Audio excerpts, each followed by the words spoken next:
Well, hello everyone. It's been a very, very long time since I've made a YouTube video, so I figured it'd be very appropriate to do a Christmas update on all three of our cars. So I'm just going to start off with the one in front of us. This is my dad's 2002 Volvo cross-country wagon.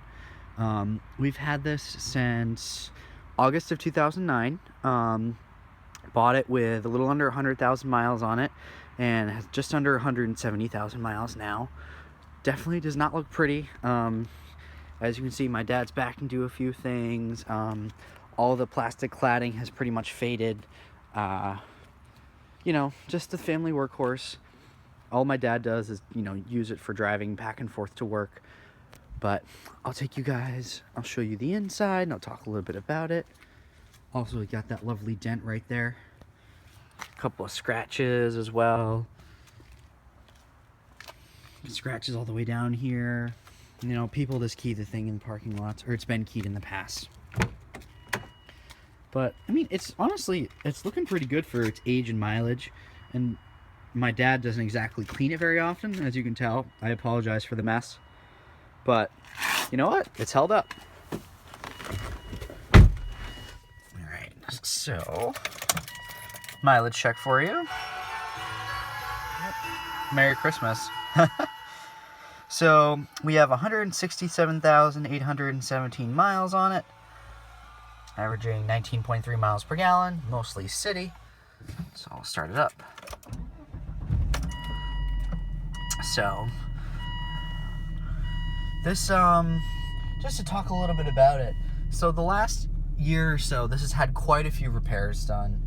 We have had, most recently, it was actually leaking transmission fluid all over our garage floor, so we actually had to have that leak fixed. We also had to replace one of the axles as well, that actually broke while my dad was leaving the repair shop, which is kind of ironic. And all told, this year alone, my dad has spent close to $5,000 on repairs on this car. So he's considering looking into something a little bit newer with less mileage. He's been looking at newer XC70s, like 2011, 2012, around there, along with S80s. But I think he's going to stick with the Wagon. So, but this thing, it's definitely old and it's gone through a lot, but it's held up pretty well for us, even though it isn't exactly cheap when it is broken. So I'll just shut that off and I'll do the BMW next. So this car, this is my mom's 2014 BMW 3 Series. It's a 328 and it is the Gran Turismo model. So essentially that's BMW speak for it's a glorified hatchback. She loves this car to death. She loves the versatility of it. It's got that hatchback there that she really likes. However, it doesn't look as stodgy as a station wagon. Personally, myself, I prefer the station wagon body design or body style over this.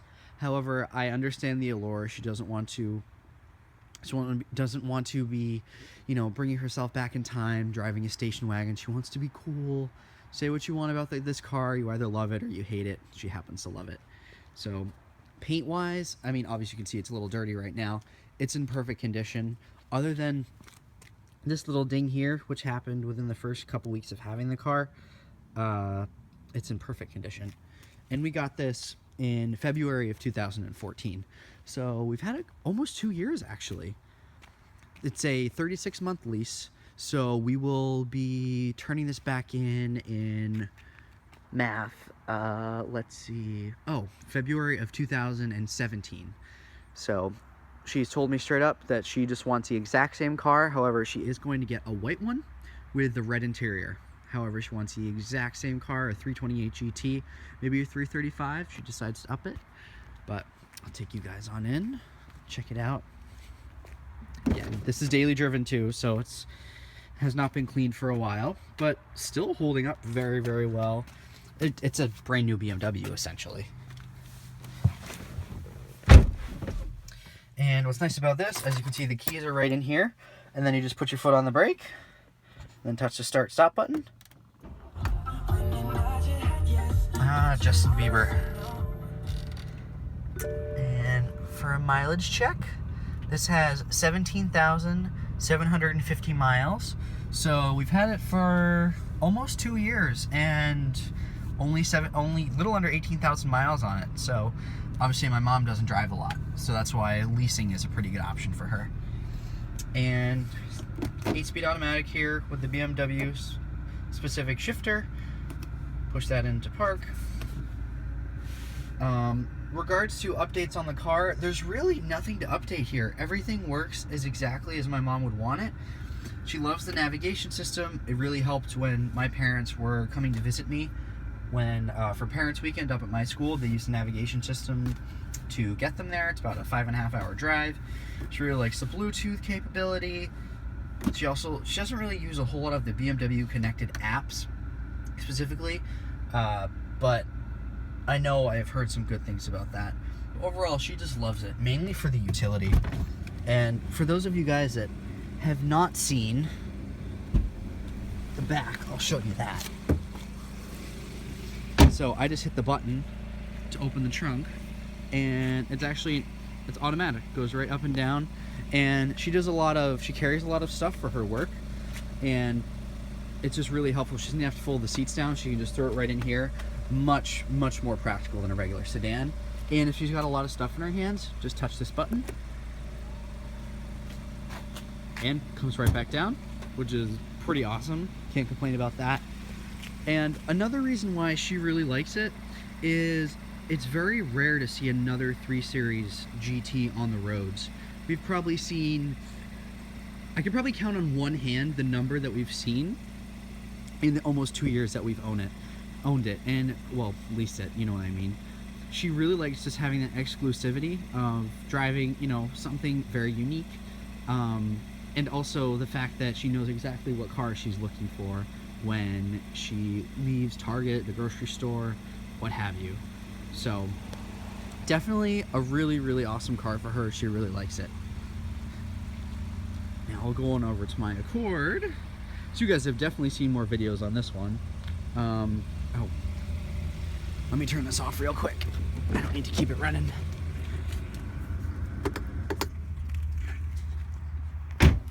So, my Accord, you've seen the most videos on this one.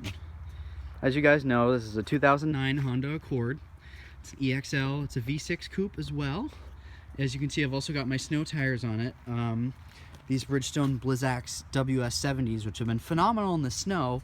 However, as you can see, it's Christmas Day in New Hampshire, and we have no snow. So, kind of disappointed that we haven't had any snow yet, but I'm still rolling on my snow tires, because you never know when it's going to come. Regards to the exterior on this, I've been having some paint issues recently with it. Up in the front, unfortunately, I think I had a rock chip or something come up and ding it.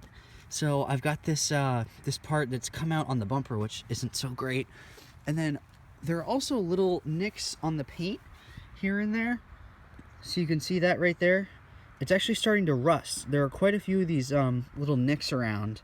And I'm really unhappy about that because, this car it's almost 7 years old, but at the same time, I don't feel that it should be rusting, even if it is, to that degree. So what I'll do is I'll take you on in for this one too. And I'll do a mileage check. Typical Honda dinger. So, mileage. Lady Gaga, imagine that. So, 75,249 miles. I believe the last update I gave you guys was 71. So, we'll start it up. Still doing great here. One of my favorite parts about this car is the 3.5 liter V6. Definitely just because it's very quick, it's eager to rev. It also has a decent amount of torque at low RPM that a lot of Hondas really do not have. Not so happy with the 5-speed automatic anymore. It's starting to show its age. As Honda transmissions get older, they start to become a little bit more They're a little more jerky. Even though I had the transmission fluid changed about 10,000 miles ago or so, it definitely feels like it wouldn't hurt if we were able to do it again. However, the interior is held up beautifully. It's taken care of. The seats doing very well. The back seats, just got some leather gloves back there, but they're rarely sat in. It's held up remarkably well. I know a lot of people, a lot of Honda owners actually have problems with this center console right here, the armrest actually having the leather wear off, but mine's actually in perfect condition. I'm not sure, I think it's just because I don't really rest my arm on it while I drive. It's never really a place that I come in contact with. So, but this car, it's been doing very well. I've had it for 4 years, since December of 2011, and we purchased it in January of 2009. So as of next month, it will have been in my family for over 7 years, with a little over 75,000 miles on it. And I'm definitely hoping that it's going to stick around for a few years to come, just because it's been great. It's a safe car, it's solid, and we've had nothing bad to say about it in the entire time we've owned it. No problems when it comes to mechanical ones. Only thing that we've had to do are change around get oil changes, change out the brakes. Does go through rear brakes pretty quickly for what it is, and new tires. That's really it. So can't complain at all. Just in closing, so the Honda will be around definitely for a lot longer, and then the BMW will be definitely around at least until February 2017. The Volvo, with the replacements, are being looked into. So perhaps, I would probably say within the next 6 months to a year, fingers crossed, we'll be having a newer Volvo in our driveway, whether it's an XC70, an XC60, an S80, something along those lines. Just because ours is starting to become a little bit of a money pit at this point. 2002 model, 170,000 miles. If you're spending almost $5,000 a year to upkeep it, it's gonna be time for something new. But other than that, the BMW and the Honda are doing fine. So thank you guys for watching, and if you're watching this on Christmas, I hope you all have a very Merry Christmas, and hopefully you get some snow, because we don't have any here. But anyway, thank you guys so much for watching, and I'll catch you in my next video.